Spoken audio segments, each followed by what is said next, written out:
Hello everyone, commerce अध्ययन में हम डिस्कस करने हैं आज कॉस्ट अकाउंटिंग जो सब्जेक्ट है आपका बीकॉम का, उसमें जो चैप्टर है आपका ऑपरेटिंग कॉस्टिंग, उसमें हम इसका जो फॉर्मेट होता है, क्या प्रोफार्मा होता है और कैसे इसको प्रिपेयर किया जाता है, हम वो डिस्कस करेंगे। प्रोफार्मा को देखेंगे इस वीडियो में, जो अगर आपके पास बुक है तो बहुत ईजिली मिल जाएगा।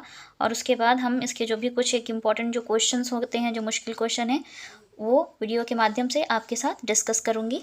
तो चलिए पहले हम देख लेते हैं इसका क्या फॉर्मेट होता है। ठीक है, तो सबसे पहले हम बात करते हैं, आपने मशीन आवर रेट पढ़ा होगा, तो ये उसके जैसा ही है, कुछ सिमिलर ही है, दोनों एक जैसा है। थोड़ा सा चेंजेस हो जाता है, यहाँ पे कोई व्हीकल आती है तो आप उसकी ऑपरेटिंग कॉस्ट को फाइंड आउट करते हैं। ठीक है, तो यहाँ पर जो एक्सपेंसेस को डिवाइड किया गया है, ये अमाउंट के लिए कॉलम है और ये पर्टिकुलर के लिए कॉलम दिया हुआ है, जिसमें सबसे पहले आता है स्टैंडिंग चार्जेस, जिसमें आपका depreciation of vehicle period basis और परसेंटेज बेसिस अगर गिवन है डेप्रिसिएशन, वो स्टैंडिंग चार्जेस में हम शो करते हैं। व्हीकल जो एक व्हीकल होता है उस पर अगर डेप्रिसिएशन चार्ज हो रहा है तो स्टैंडिंग में आता है। अगर व्हीकल के किसी पर्टिकुलर पार्ट पे डेप्रिसिएशन चार्ज हो रहा है तो वो वेरिएबल चार्जेस में जाता है। ठीक है ना, ये याद रखिएगा, क्योंकि आप ये मुझसे पूछ सकते हैं कि मैम मशीन आवर रेट में डेप्रिसिएशन तो हम वेरिएबल चार्जेस में शो करते हैं, तो उसे आप यहाँ पर भी दिखा सकते हैं अगर पर्टिकुलर मशीन पे है और मशीन के पर्टिकुलर पार्ट पे है। जैसे होता है ना, मशीन अलग अलग पार्ट्स होते हैं, उन पे अगर डेप्रिसिएशन चार्ज हो रहा है तो वेरिएबल में हम शो करते हैं, और पूरी व्हीकल पर होता है तो डेप्रिसिएशन में शो करते हैं। तो ये इसके लिए कोई हार्ड एंड फास्ट रूल नहीं है कि आपको यहीं पर दिखाना है, ज़रा सा ऊपर नीचे होता है, चलता है। ठीक है, कोई प्रॉब्लम नहीं होती, बट याद रखिएगा डेप्रिसिएशन ऑफ व्हीकल जो है वो स्टैंडिंग चार्जेस में शो करिएगा। इंश्योरेंस ऑफ व्हीकल की बात करें, यहाँ पर शो होता है। किसी भी तरीके का कोई टैक्स पे कर रहे हैं, लाइसेंस फीस है, तो उसके लिए जो चीज़ें होंगी वो यहीं पर शो की जाएंगी। इंटरेस्ट एडमिनिस्ट्रेशन एक्सपेंसेस को हम यहाँ पर स्टैंडिंग चार्जेस में शो करेंगे। ठीक है, एडमिनिस्ट्रेशन एक्सपेंसेस समझ रहे हैं ना, जो एडमिनिस्ट्रेशन लेवल पे जो भी एम्प्लॉयज़ हैं, वर्क कर रहे हैं, उनको जो सैलरीज पे हो रही है, तो वो यहाँ पर आ जाता है। बी पॉइंट में आएगा आपका मेंटेनेंस चार्जेस। मेंटेनेंस चार्जेस जैसे आपकी जो फैक्ट्री या जो गराज है, जो गैरेज के जो स्टाफ है, उनको जो सैलरी दे रहे हैं वो यहाँ पर आएगा। ऑफिस स्टाफ की सैलरी यहाँ, गैरेज स्टाफ की सैलरीज यहाँ पर आएगी। ठीक है, मेंटेनेंस चार्जेस की बात करें तो garage staff salary, garage other expenses, repairs and renewables, जैसे कि मशीनरी है या कोई व्हीकल है तो उसकी रिपेयरिंग आप करवाते हैं, मेंटेनेंस पे खर्चा होता है। And overhauling expenses, cleaning expenses, वो आपके मेंटेनेंस चार्जेस में आ जाएगा। देन इसका टोटल, फिर इसका टोटल आप साथ में भी कर सकते हैं, यहाँ पर फिलहाल 1 बाय 1 करके दिया है तो वो आप देख लीजिए। देन उसके बाद आता है क्या आपका ऑपरेटिंग और running charges. Operating and running charges, जाहिर सी बात है कि जो भी व्हीकल यूज़ कर रहे हैं तो आप उसको ऑपरेट करेंगे तो वो चलेगी भी, तो किस तरीके से चल रही है, उस पर कितना ऑयल खर्च आ रहा है, कितना पेट्रोल खर्च हो रहा है, वो सारी चीज़ें। Petrol, oil and grease lubricant के लिए आप यूज़ करते हैं। Salaries of running staff like driver salary कितनी है, कंडक्टर सैलरी कितनी, वो सारी चीज़ें, तो जो उसको चलाने में हेल्प कर रहे हैं लोग, उनको सैलरी पे कर रहे हैं तो वो यहाँ पर आएगा। Driver, mechanic, cleaner, depreciation. ठीक है, जैसे कि आप देखिए यहाँ पर आ गया ना डेप्रिसिएशन ऑफ व्हीकल, पूरी एक व्हीकल पे जो डेप्रिसिएशन चार्ज होगा वो स्टैंडिंग में दिखाया गया था।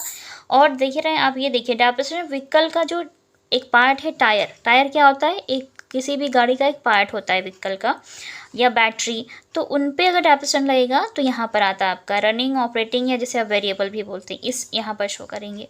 ठीक है, फिर हमें लास्ट में क्या करना है, इन तीनों का साथ में टोटल करके हमें टोटल फाइंड आउट करना है।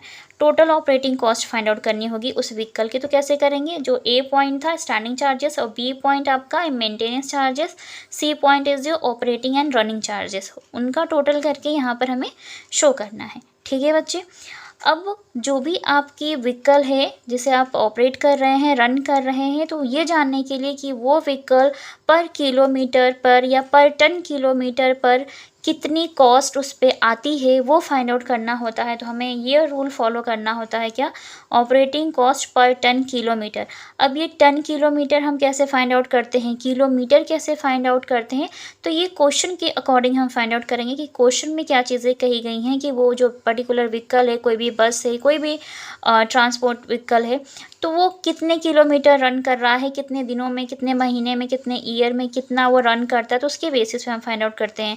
उसकी उसकी कैपेसिटी कितनी है उस पर्टिकुलर बस की, ये व्हीकल की, मीन्स कितने पैसेंजर्स को ले जा सकता है यहाँ से वहाँ, तो वो सारी चीज़ें, और कितना उसका मतलब राउंड लगाता है, वो कितने चक्कर लगाता है, वो सारी चीज़ों पे डिपेंड करेगा कि कितने किलोमीटर वो चला है और उसमें कितने पैसेंजर्स हैं, कितना टन किलोमीटर है, वो सारी चीज़ें हम फाइंड आउट करेंगे।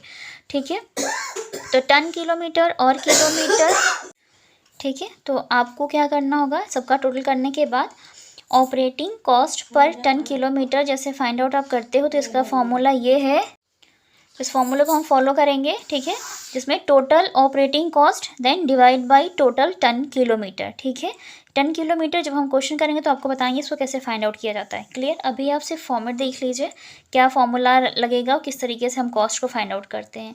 उसके बाद है ऑपरेटिंग कॉस्ट पर पैसेंजर किलोमीटर। पैसेंजर किलोमीटर, वहाँ पे नंबर ऑफ पैसेंजर्स या कैपेसिटी ऑफ व्हीकल दी होगी, तो उसके बेसिस पे हम पैसेंजर किलोमीटर भी फाइंड आउट कर लेंगे। ठीक है, उसके बाद क्या करेंगे, जो भी हमारी ये टोटल ऑपरेटिंग कॉस्ट आई है उसको टोटल पैसेंजर किलोमीटर से आप डिवाइड कर देंगे, तो पर पैसेंजर किलोमीटर फाइंड आउट हो जाएगा।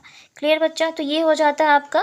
देन उसके बाद जो भी रेवेन्यू होती है वो होती है, फिर नेट प्रॉफिट फाइंड आउट कर लिया जाता है। टन किलोमीटर कैरिड, वही टन किलोमीटर कितना कैरी करेगा, कॉस्ट पर टन किलोमीटर क्या होगा, किस तरीके से होगा, तो ये सारी चीज़ें हमें थोड़ा सा ध्यान देनी होती है। तो ये फॉर्मेट इंपॉर्टेंट इसलिए था डिस्कस करना, ताकि आपको हर एक पॉइंट क्लियर हो, ताकि जब कभी भी इसका क्वेश्चन मैं आपको करवाऊँ, आपके साथ सॉल्व करूँ, तो आपको बहुत ही ईजीली सारी चीज़ें क्लियर हो जाएं, क्योंकि बहुत सी चीज़ें हमें पहले से पता होती हैं तो आसान होता है चीज़ों को समझ पाना।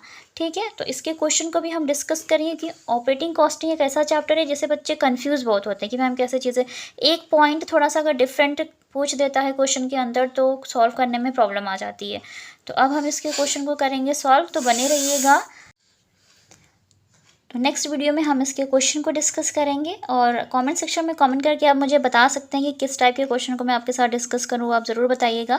और किसी भी टॉपिक पर आपको कोई वीडियो चाहिए होगा तो आप वो भी मुझे कमेंट सेक्शन में कमेंट करके बता सकते हैं। इंस्टाग्राम पेज पर डायरेक्ट मैसेज करके इन्फॉर्म कर सकते हैं। मैं पूरी कोशिश करती हूँ जो भी आपकी रिक्वेस्ट आती है, जो भी आप क्वेश्चन पूछते हैं, जो डाउट्स होते हैं, मैं क्लियर करूँ वीडियो के माध्यम से। तो आज की वीडियो में इतना ही, मिलते हैं नेक्स्ट वीडियो में जिसमें हम क्वेश्चन को सॉल्व करेंगे। तब तक के लिए take care and thank you so much for watching this video.